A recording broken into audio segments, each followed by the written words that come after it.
You cannot steal our Pokemon! Who will save the Pokemon? Gotta save them. Gotta save them all.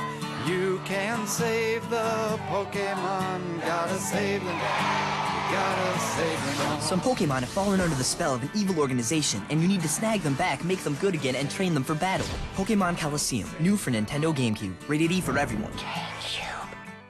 We're all familiar with how Pokemon games usually go. Go on a journey across a lush land to become the champion while befriending wild Pokemon you come across along the way. But there was once a game that went in a completely different direction. A game that broke away from the status quo of what a Pokemon adventure was, and wasn't afraid to get a little edgy with it. That's right, today we're talking about Pokemon Colosseum.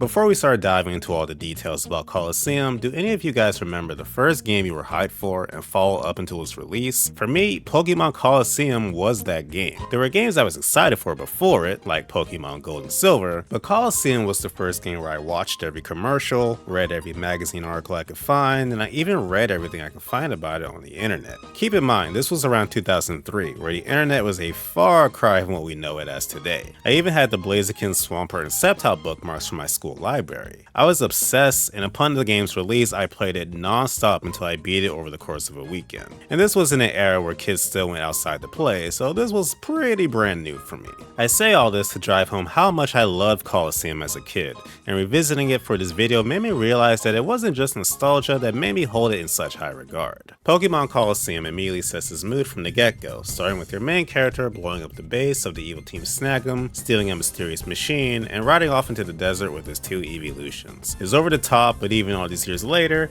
I gotta admit it's undeniably cool. It's one hell of a departure from the more calm and peaceful beginnings you see in other Pokemon games, even to this day, years after Colosseum's release. The main character West is a silent protagonist like all the others in Pokemon, but this opening sequence manages to give him more personality than any other silent protag the series has seen. And that's really the recurring theme with Colosseum. It's a departure from anything seen before or after it. Instead of the ecosystems brimming with life of the other regions, the game takes place in the Aura region, a mostly desolate land where there are no wild Pokemon. If you're not familiar with this game, after hearing that sentence, you may be wondering, how do you get new Pokemon then? That's where Colosseum's main gimmick comes into play. Throughout the game, you'll find trainers with Pokemon that have dark auras around them called Shadow Pokemon. And well, you steal them. Or, as the game calls it, snagging. But yeah, you actually steal Pokemon from other trainers in this game. But of course, the game frames it as you saving the Pokemon that have been corrupted so you can open their hearts and make them normal again. I'm sure every Pokemon fan has thought about how crazy it'd be to steal another trainer's Pokemon at least once in their lives, and the fact that we have a game that lets you do that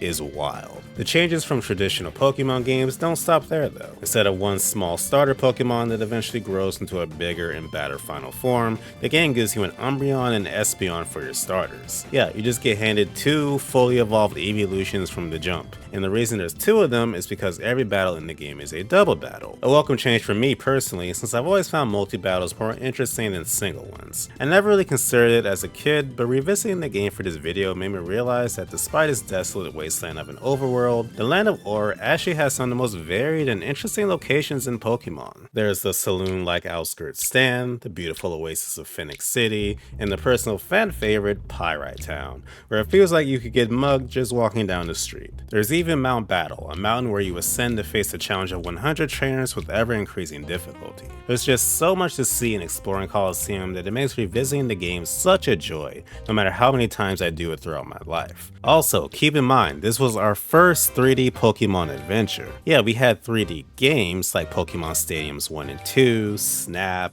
and but this was the first fully 3D Pokemon adventure on the big screen years before the mainline series did it. If you weren't around for it, it's almost hard to properly explain how much of a big deal this was. Like before this point, you were running around sprite-based regions on small handheld screens, and now we could have that experience on a big screen for the first time. This phrase gets thrown around a lot, but you truly just had to be there. Pokemon Coliseum is a lot of things. It's experimental, it's daring, and it remains a unique game in a series that often gets lambasted for being none of the aforementioned things. And I'd be remiss not to mention the game's direct sequel, XC Gale of Darkness, which improved on what Colosseum built on, especially in terms of gameplay mechanics, but I still prefer Colosseum for the more edgy, rundown society atmosphere it has that Gale of Darkness lacks. If you've never played Colosseum or haven't touched the game since the days of the Gamecube, and you have a Pokemon itch to scratch that can't be satiated by the current games we have, Colosseum may be what you're looking for. And if you want more of my thoughts like what makes Digimon Story Cyber Sleuth special, or top mecha RPGs you should play,